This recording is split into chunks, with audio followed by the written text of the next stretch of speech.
Viewers, welcome to Sip and Chat. My name is Atim Sujin, and today with me is Dr. Deng Majok Chol. As we know earlier, Dr. Deng has been very instrumental when it comes to the conversations around the Nile, the dredging, and the Jonglei Canal. And he gave a very interesting speech during the consultation process.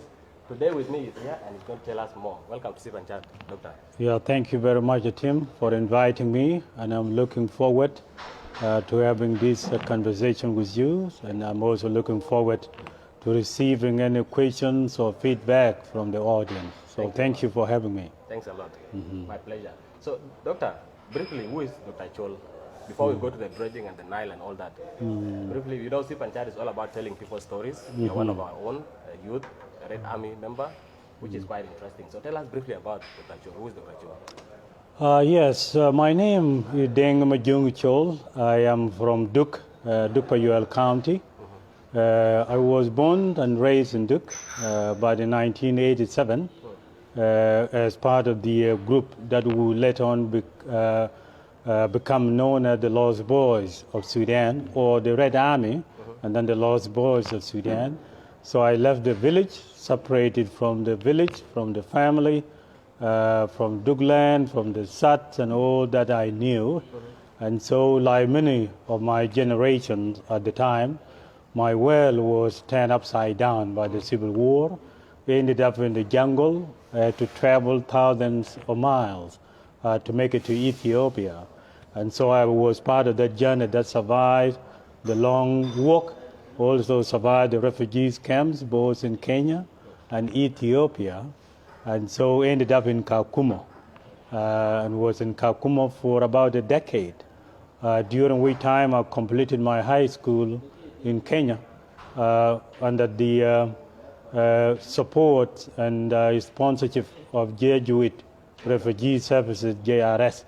And so when I completed my high school, I came back to the camp, and I was teaching now in Kakumo Secondary School as a teacher, until the opportunity came, by the grace of Jesus Christ. I had two opportunities, and this was just like miraculous, because at this point, once you completed high school during those days, there was no any hope that you would go to colleges, universities, too expensive. It was way beyond the dream. And here I was with two choices, either with the U.S. refugees program, the Lost Boys program, or with the WUST, Well University Services of Canada. So I chose to go to U.S. Okay. And so, yeah, that a little bit about me. What year was that? This was 2001. Okay. Yeah, March. All right. Tell us briefly about your life in the U.S. You landed in the U.S. as a teacher who just finished his high school. What happened from there on? Yeah, when I arrived in the U.S., God has His way and has His own plan for everyone. And so for us, having completed high school, I had early on the command of the English language. I could communicate. Yeah. And so I became very vocal in the U.S. and was part of a group that mobilized the Lost Boys of Sudan across the United States in order to have a collective voice. Our collective voice is really pressurized both the American citizens at large and also the officials, including the members of Congress, the State Department. This was during Bush Jr.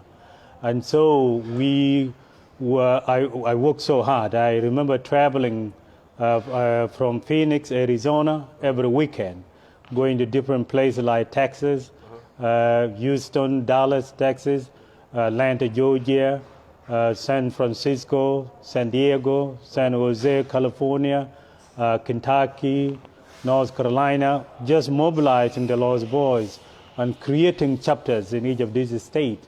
And our goal was to really convince the Congress that they will have to act in the case of war in Sudan. Just to share with you, there was one event. Around 250 of us were brought to Washington, D.C. area in a place called Camp Let. In this area, we were brought by the Ethiopian Community Development Council, one of the resettlement agency, so that wanted the Lost Boys to reunite.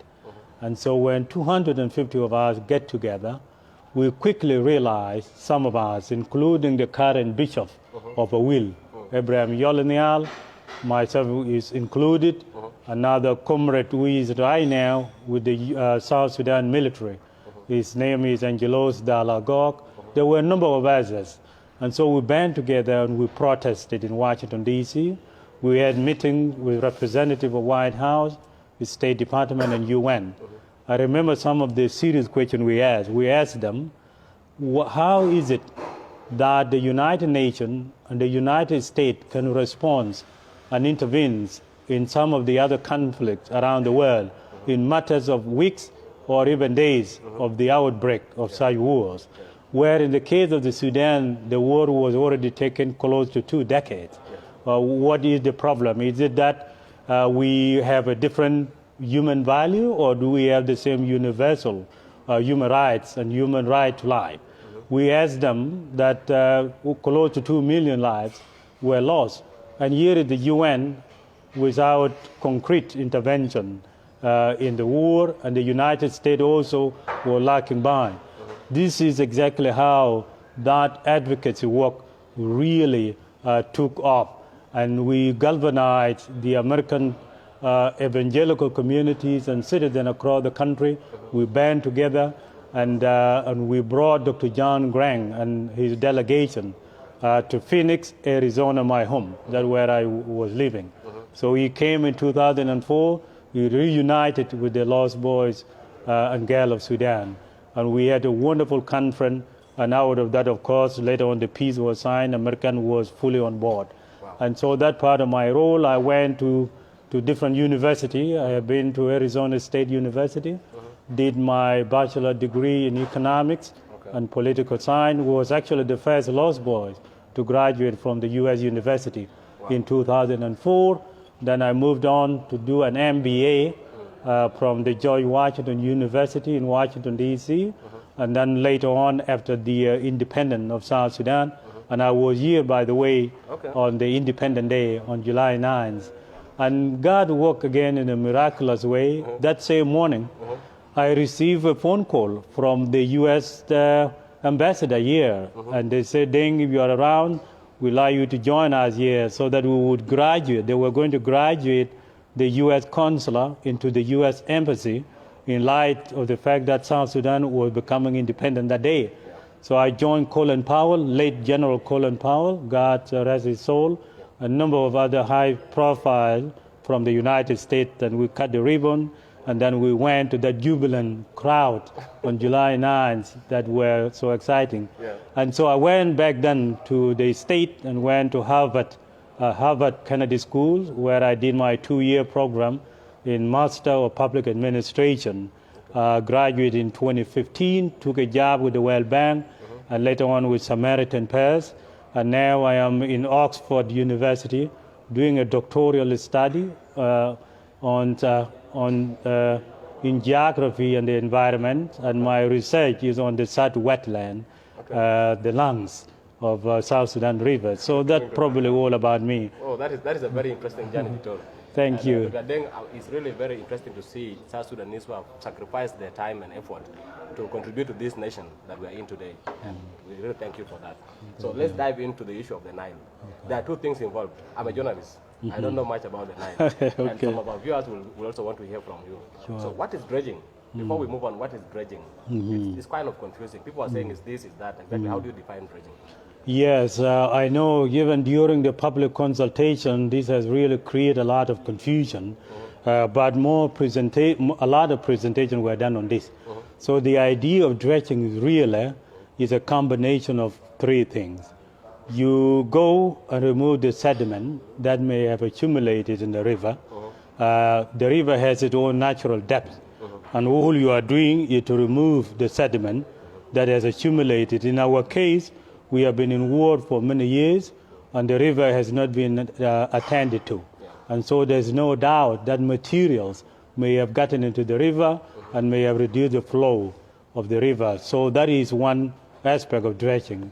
The other aspect of it is that some of these vegetation that may have grown may have blocked, let's say, a certain particular waterway, and you want to remove those vegetation so that the water can flow naturally.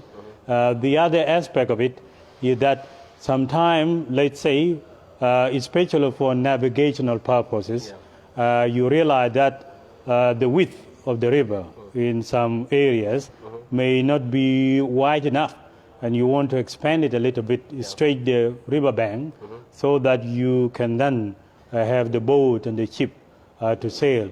So generally, this is what is known. Now, what is more controversial is this. As we speak, there are equipment and heavy machines that have been brought into the country by Egypt. The Egyptian government have this machine in Unity State. We were able to retrieve the bill of lading. This is a summary of the items, all the equipment and the machine that have been brought. And they have the specification as to what kind of machine, the length they have, how big they are. And you can read from that bill of lading whether these machines are for dredging or clearing or cleaning. And cleaning combined are part of the dredging, and it is, you just remove something from the river that is very much clearing, and then you're trying to remove the vegetation that is cleaning, but they are part of the dredging. So when we look at this machine, one of the machines have like 12 meter reach, very long reach. And when you have, I am 2 meters, and so when you talk of 12 meters, it is 6 times my height. That kind of reach is not for cleaning and it's not for dredging. It's for what? This is now what we suspect. This is for digging. And when you dig deep below the river, you are tampering with the depths of the river. And that is called digging, and that is not dredging. And the fact that you have such a machine sitting in Unity State is problematic. And this is what has created this controversy. Beyond the fact that you and I are sitting here in Juba, the capital city of South Sudan, we are an independent country, a sovereign nation. And if we are going to have our water, for example, or our rivers being clean or clear, we ought to have a clear bilateral agreements. We ought to have a partnership, a joint partnership, based on the mutual interest and agreement. But to have another country bringing in equipment and machineries of such size and such magnitude, and then come in with their own operators, and then they shipped this machine from their water, from their Ministry of Water, Resource and Irrigation to their branch of Ministry of Water, Resource and Irrigation in South Sudan. That is also problematic. So yes, that is the issue with these kinds of dredging. Not to talk about the memorandum of understanding that has gone public and everyone has read it, and it is one-side document. It does not reflect the reciprocity of two countries coming together and agree on a project that can have a shared benefit. Yeah. Now it is very clear that there's difference between dredging and digging. So yes. Is dredging okay? If it was not digging and it is dredging, what would you say about it? All right. So here is what I would say about, and this is what we have advocated, and it is very clear in the recommendation. What Professor Touch and Al-Kazin and I did before we came to the country, as soon as His Excellency Salva Kiir Mayardit invited us and initiated this special consultation, we wrote a technical, you could call it a memo, or you could call it a letter, that Touch and I signed, and it was directly to the president of the country. We were urging him that he need to issue a decree to freeze any move or any activities to do with dredging until feasibility study is done. So feasibility study must precede any work on the Nile, because without feasibility study, you will not know the consequences of such work. It is feasibility study that will tell you whether it is clearing that you need, whether it is cleaning that you need, and where, and how, and why, and which part of the river. Without feasibility study, without environmental social impact assessment, you cannot just go with machines that were brought without the studies. Yeah. This is like the same situation of operation in the surgical room. If you are going to operate, you need to first diagnose what kind of operation you are going to do in order to have the tools for such operations. Yeah. The same thing in terms of projects. You cannot bring equipment without having the design and the prototype of what kinds of project you are doing. So this is putting the cart before the horse. You begin with equipment and machinery, and now you want to, in hindsight, to design the project. That is completely not the way this kind of massive project should be done. Okay, and the president responded to your memo, and he freezed activities. Indeed, he has responded to our memo and also to the voices of citizens around the world, here in the country and outside the country, who have also joined us in calling for feasibility study. Okay. So yes, I think you responded to both. That is very to both. How about after that incident, the consultation at the venue? There were other comments that came after during some events. Some government officials were so bitter and calling citizen names, and there was a lot of emotions in regard to this discussion. What is your view about that? Because we thought this is a consultation process, and each one of us have his or her own opinion, and these are allowed to happen because that's why it was freeze. People should talk about it and identify what we need to do about our Nile and the dredging. Why all these emotional statements and comments all over? Is it that our politicians don't know about this history of the dredging, or what is it? Yes, it's hard to tell, but there are a number of things in that. So yes, this rhetoric almost it began for more than a year ago. This rhetoric. I remember when I first wrote an open memo in 2019 to His Excellency, the President Salva Kiir Mayardit, and it was cautioning him on any infrastructure intervention on the Nile, be it the resumption of Jonglei Canal or an artificial lake or any kind of canals or any dam. Mine was a forward-looking caution that if we are going to do any work related to the Sat wetland or the Bahar Kazal wetland or the Machar marshes or even on the Bahar al-Jabal river basin or the Sobat river basin, we will first of all have to have scientific research to ensure that whatever work that is being done does not have any irreversible consequences. Exactly. Because climatic change and variability are real. And what we are seeing that has manifested in this seasonal flooding and large-scale flooding and also drought is all about global phenomenon. It is affecting different countries around the world. As we speak today, Western Europe is really affected by heat wave. Temperatures are actually hitting record. In the UK alone, you are talking about 43 degrees Celsius. This is the record. You go to Spain, it is close to 45.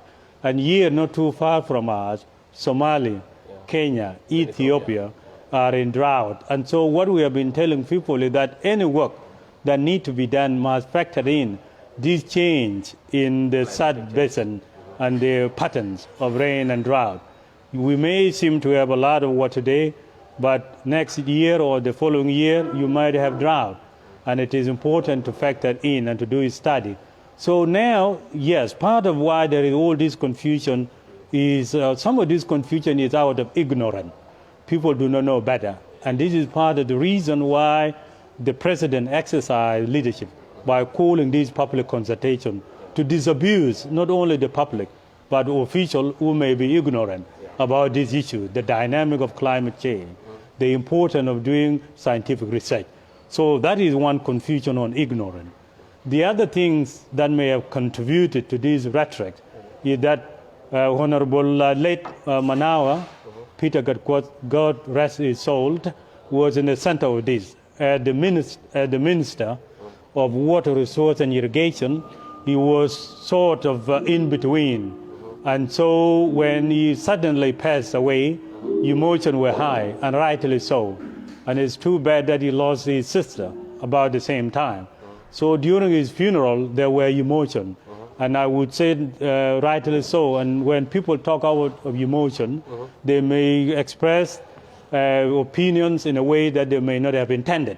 Yeah. So I think we can take it easy on some of the people who spoke on that event. Yeah. The other reason that is contributing to this idea of confusion about dredging is that the generations of Salva-Kiir Mayardit and Dr. John Greng are now Dr. Riek, Michael McQueen, Taban Dengai, Wani Iga. This generation were part and parcel of the whole Sudan. Yeah. And all of them are familiar. If you go back and watch the videos of the public consultation, you realize that they talk at personal level. They have experience with dredging. They were part of the group that traveled to Malakal, to Khartoum, using all of the boat and the ship. And so they are familiar with the river. Yeah. And they know that the river used to be dredged or clean or clear, and there were no problem. So they also come from that personal background. While we understand that, they should also know that 1983 to today is a long period of time. How many years is that? A lot has changed. Yeah, a lot has changed. 1983, that's a lot of years. We are talking 2022. That is close to 30-something years. Yeah. So, and during this time, river has not been clear. Climate change in the South and in South Sudan as a whole.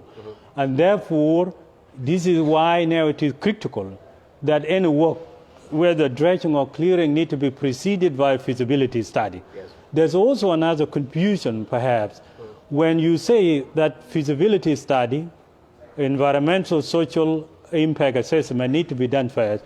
Some people quickly misunderstood that to say that we don't want any work done.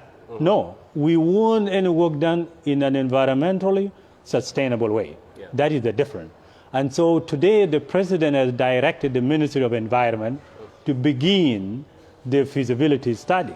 So it is now up to the Council of Ministers to pass a substantial amount of money, a budget, to the Ministry of Environment and that of the Water Resource and Irrigation, and also perhaps to other related ministries, so that they can begin this process as soon as possible. It's all about money.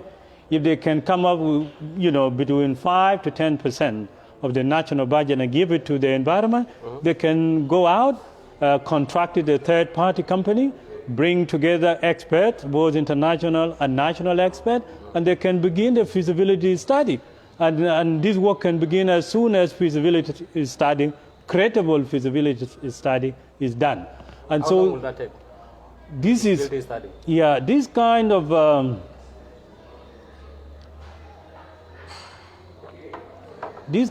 studies these are not easy studies. They are expensive, and South Sudan has money. They need to invest in it.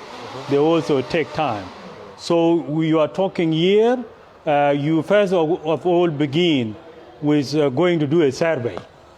Okay. A survey can take you maybe 3 months or so, a survey across the river. When you are done with survey, you go to what you call pre-feasibility study. That can take you about a year. And then you go to full feasibility study, where you now come with a concrete evidence of finding of what you have found. That is what is going to direct how you are going to approach the issue of dredging. So it will be roughly like 2 years? Yeah, roughly 2 years. And depending again on how quickly the Council of Ministers or the Parliament can act as far as passing the budget and give the ministry, capacitate the Ministry of Environment with enough funding so that they can begin their work. That's all that we are saying. Interesting. Now, there's a lot of connection between the dredging and the flooding. How do we differentiate these two? Is it a result of the Nile being, busting out? How do you connect these two? Because my opinion is that dredging and flooding are two different things, but in your professional point of view. Yes. So, yes, that's another confusion. Thanks for bringing that up, Tim, because people correlate dredging with flood controlling. Yeah. but there's no evidence that dredging does control flooding. Okay. But maybe in some instances where perhaps the natural path or the natural channel of river has too much sediment, and perhaps that part has become shallower, and you want to retain the original depth of the river, perhaps that would increase a little flowing. But dredging per se has not been documented as a measure of flood control. Okay. It's not effective for it. There are different alternative approach and measures to flood control.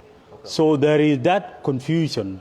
Because look at the kind of flooding we have. Where is it coming from? It is coming from the Sat, whose extent, the size has expanded.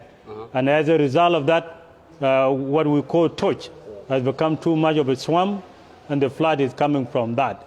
This is a large-scale flooding that has not been seen. Even it has succeeded the 1960s, what is locally known as the famine of 1960s. That has superseded. This is an unprecedented large scale. You cannot use dredging. Okay. So dredging for navigation, dredging has been used for navigation so that you can remove the vegetation, you can remove the sediment so that the boat does not has a clear way to pass, it does not have an accident, also some vegetation that block the way. So dredging and navigation have a correlation. But there's no correlation between dredging and flood control. Okay. Doctor, excuse my ignorance. Okay. Does dredging, if we don't dredge our lands, will it turn into a forest? Yeah, this has been...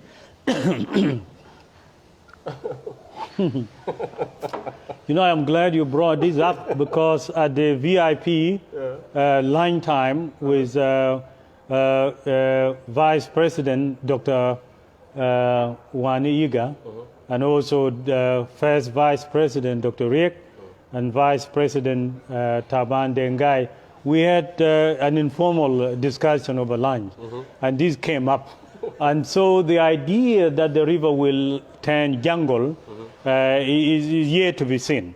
The only thing that we are talking about here is really minor vegetation. Okay. Minor vegetation that may grow under the bridge adjacent to the river bank. This is part of clearing. But the idea, I think, again, as I said, that there were emotions during late Manawa funeral, and you pass on suddenly, and again we would understand. Yeah. So I don't believe that is the case. Okay, that is interesting. You know, Dr. Deng, you're doing a very great job in terms of informing our public about this subject, which has been a trending issue for some time. So, but also, you know, there's a concern that this might have been manipulated by Egypt to speed up the process, the running of water to Egypt. Is that something that we can look at? You talked of digging, which is not supposed to be the case. Is it to speed up the process of the water going to Egypt for their own industrial use? I'm not sure about there are talks about the fact that this flooding may have been caused by man, or it may have been a man-made flooding as opposed to natural flooding, but there's no evidence. Okay. This group that bring this up claim that Jebel Awulia, which is next to not too far from Khartoum, has been blocked so that the water has not been flowing. So this group claim that Jebel Awulia has not, they have closed the gate, so to speak. And that to them, they say there's been a backflow. There is also, that group also goes all the way to the source of the Nile, that the Ugandans has opened the dams, and that has poured in a lot of water.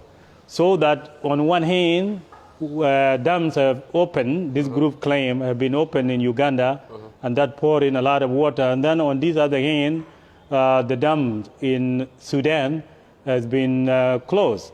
and therefore this is the cause of flooding. That group claimed that there's no evidence for it. Yes. They may be right or they may be wrong. Yeah. This is part of the feasibility study, part of the environmental social impact assessment. A group that is going to do this study or travel along the Nile will find that out if it is the case. Okay. What will happen to those equipments that were brought in by Egypt? This is up to the government of South Sudan that will find out what to do with them. Yeah, I'm not sure. That is a political question. They will have to decide what to do with them. All right, and what is the opinion of Egypt in all these conversations? Because there are a lot of, emotion from the public about this, and there's a lot of mistrust when it comes to the Nile. So what is the opinion, or what are the opinions from Egyptian government, or maybe from the people of Egypt about this process that we're taking? Yeah, so far there has not been any official expression from Egypt that I have received, Bob. Okay. We have not been informed by the government as to where the Egyptians stand on all of these issues. What is clear is that their equipment are here, their machineries are here, and definitely they have interest to dredge the Nile. But how they are reacting to the public consultation or how they are reacting to all the meeting we are having, that has not yet been seen. All right. Someone is asking that, ask the doctor if Egypt would, I don't know, is it would, this $120 million and donate expensive machines without returns to them. I don't get the answer, but it's about the money. It's about $120 million. And whether these machines will be taken back to them. Again, my job here, I am coming as an expert on climate change and variability, on the water resource management, and we have been focusing more on the policy side of water and less on the political side. So again, I tend to stay away from political part of absolutely, and I hope the viewers will understand that. We have informed the Council of Ministers for a whole day. We also made presentation to the National Legislative Assembly. We have 3 days with the public, and so we have done our part. The leaders are fully aware of all of these consequences if feasibility study is not done first. Okay. And so now it is up to the Parliament, it is up to the Council of Ministers to use this scientific knowledge and to decide exactly how they are going to handle these issues. Okay. So technically, you are just giving the guidelines to the government, the ministry, to the Council of Ministers, and then either they endorse it or not. You're just giving your professional view on this topic. Absolutely, and this is very common around the world, even in the United States. A committee of the Senate or House can call experts, and the expert can testify on a particular subject. Yeah. And when they have testified, and the politicians or lawmakers have been fully educated, are aware of the issues surrounding a given problem, then they can now go ahead and decide it upon the information they have received as to how they can approach that public problem, what kind of policies they will do. We have recommendations. For example, one of the recommendations is that, of course, that feasibility study is a broad recommendation is done before any work on the Nile. So we are saying, the president has already frozen any activities. We also said the equipment and the machine also need to be quarantined until this work is done. We also recommend that the Ministry of Legal Affairs and Constitutional, or the Ministry of Justice and Constitutional Affairs work closely with the Ministry of Environment to look into environmental laws. This is relating to these issues of dredging. South Sudan is a member of Nile Basin Initiative, but it is behind its obligation to pay dues. We recommend that these emerging issues need to be given attention, that South Sudan need to pay its fees. South Sudan has not yet ratified what we call cooperative framework agreement, which has been signed and ratified by 4 of the countries of the Lake State. and Egypt and Sudan are on one camp, and they are refusing. They are refusing to sign that. So South Sudan would recommend that it should sign the CFA, that is Cooperative Framework Agreement. And so we have also suggested that the affected population in Unity State today, Upper Nile and Jonglei, need to be paid attention, especially the relocation program, their security, their well-being in terms of feeding, in terms of environmental health, really need to be factored in. Okay. The emerging issues that are popping up, such as the pollution that is happening in the oil industry in the South Basin, need to be paid attention, and that is also part of the environmental law. Yeah. A number of aspects. Of course, we are writing the secretariat of the committee that was tasked by the president, a young man called Akoch Miem, is the one in charge of this committee and in charge of secretariat.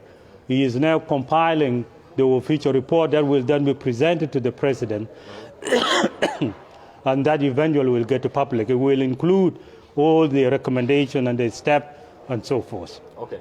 Doctor, I don't want to waste your time. You have given me enough time, and I know you are a very busy person today. You have a lot of things. But I don't want to skip this question. What brings in Jonglei Canal in this conversation?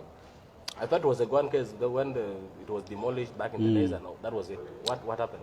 That's a really good question, because at this point, it is not a priority of South Sudan. And also, there is again a confusion of people linking a canal to a measure that can control flooding. And there's no evidence again around the world that canal is used to control flooding.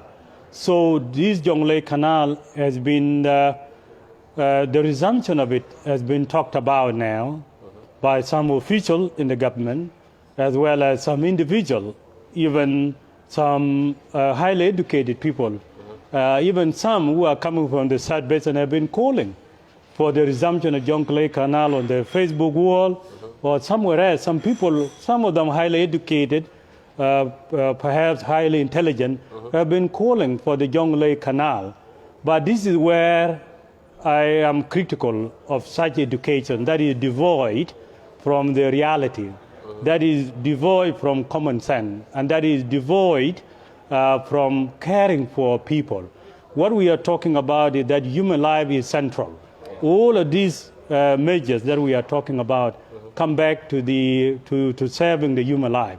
And we know that the water is life, and that the South Basin has sustained life, not only the lives of population and communities and their civilization and their social system, but also all the biodiversity within the waters, and also the wildlife that move between Buma Plateau and the South to come during the dry season to have refuge and then go back during the wet season. All of this ecosystem is huge.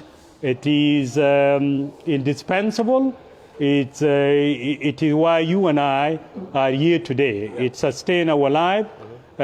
These communities in the South Basin, be it the Dinkas, the Nuer, the Murle, the Chuluk, and as even here in the central Equatoria, all of them depend on this water. Yeah. It is important that we come up in the 21st century with new ideas, innovation, alternative to the Jonglei Canal, that are on a small scale level that can control flooding, like the artificial lake that I am proposing in the triangular area of Upper Nile, Jonglei, and Pittsburgh administrative area, that will capture runoff from the Buma Plateau and also local terrains and rainfall.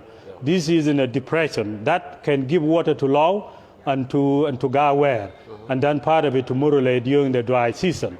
These are the way we should begin to think. And if that study is done, and let's say the lake is dug, we can also replicate the same on the Bahar Kazal river basin, again depending on the studies. We also need to renovate the Fuller Dam here in Nimili. Fuller Dam can modulate the flow of water, can provide hydropower. These are the ways South Sudan need to begin to invest, because we don't have even a single water facilities in the country. And today, if we have drought in the next few years, we will have shortage of water. Exactly. So it is important that as much as we are educated academically, it is important that our education is rooted in human life. Yeah, there's a statement I heard, and someone said that Deng said, water is not gold. Water is not oil. Water is gold. Water is life. Water is life. And water is life. Absolutely, water is life. And the reference of gold is that if we have access of water, let's say we have the Fuller Dam, we have 2 artificial lakes, or we have series of lakes, all dug at a certain angle, we have water reservoir for human usage, for industrial usage, for cattle, for wildlife. We have hydropower. And still, let's say we have access of water. We can negotiate with the other country. We have right of this water, especially the Bahar Khazal Basin. If another country wants this water, we have to negotiate with them. Because water in this context is a commodity. And we know other countries are dying to have water. So you cannot just say, all right, we have a lot of water in the country, come during the day broad light, you just dig this and take water. That is completely irresponsible.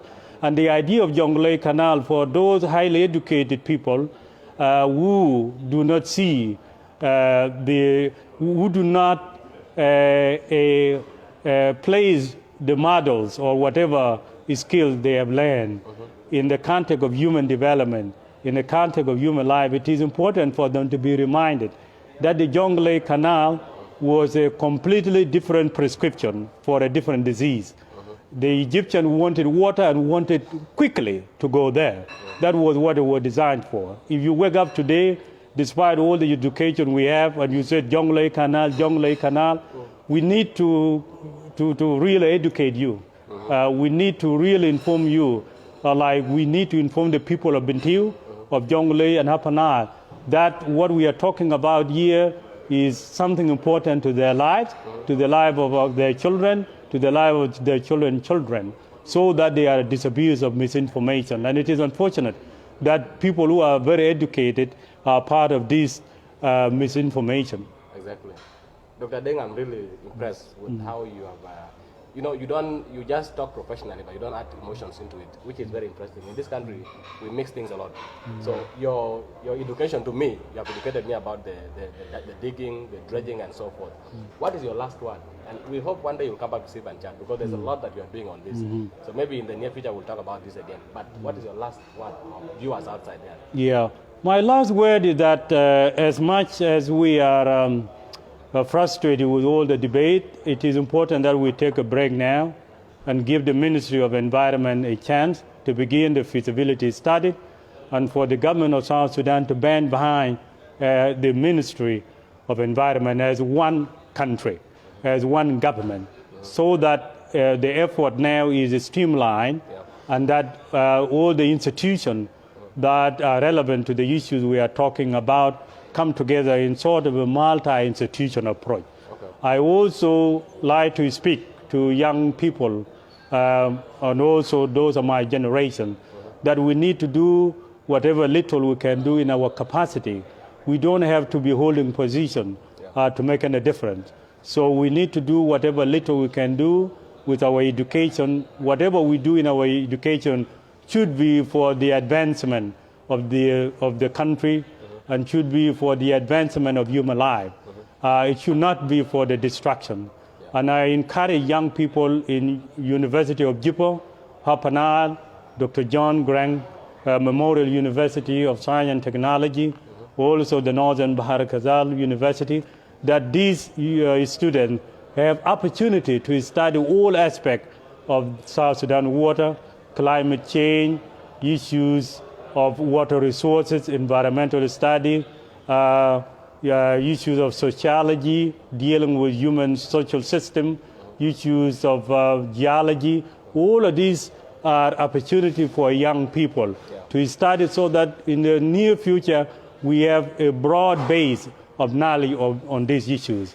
Again, I'd like to say thank you for SIP and chat for giving me this opportunity, and it has been a pleasure meeting you, Brother Tim, and wishing you all the best. Okay, before you go, there's one thing we do on this show. We ask our you know, the people we are hosting to tell us 3 things about them that no one knows outside there. It's part of youth growth and understanding each other. What 3 things that people don't know about the Deng? 3 things that we don't know. Yeah, wow, this is a tough question.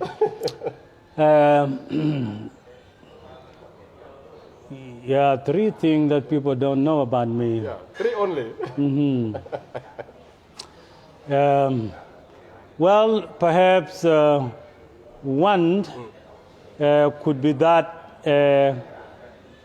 you know, I am a survivor of measles. There was an outbreak in around 79. My 2 siblings and I, this is a sad story.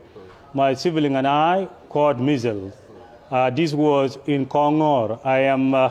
Kongor is my maternal community. And so I was there with my maternal family. I caught measles, and 2 of my siblings who were younger also caught measles. Unfortunately, the 2 of them died, and I was at the verge of death. I had to go with my uncle to survive. I did survive that, so I don't think a lot of people know that part of me as a survivor of that measles. One other thing that people do not know about me,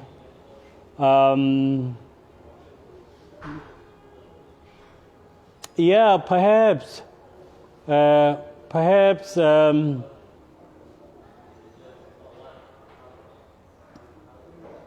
I guess it's only that one. I failed the test. No, it's good. At least we I have failed one. the test. At least we have one. Thank you so much, Dr. Deng, for coming, and we really appreciate your time. It's quite an honor to have you with us. And despite the busy schedule you had, you have to squeeze it in. Thank you so much. Our viewers, this was Dr. Deng. And Deng has spoken to us about many things to do with the Nile, the dredging and all that. So we wish to see him next time. I told him there are new conversation about this. And thank you so much. And I wish you all the best in the struggle. I hope that measles, God didn't want you to go at that time, because you know that you have a mission to accomplish. And the mission is now. So Amen. we thank God that you survived that measles, and sorry to the siblings that passed away. It was God will. So thank you so much. And dear viewers, don't forget to subscribe to Sip and Chat. And we'll keep bringing you these kind of stories and this kind of educative insights on issues affecting youth in South Sudan. My name is Atim Sejin. I'm the host for Sip and Chat program. Thank you so much, and thanks for meeting you. Well, thank you, Atim. It was a pleasure having me, and thank you. Great meeting you as well. Meeting you too. Yeah, bye-bye.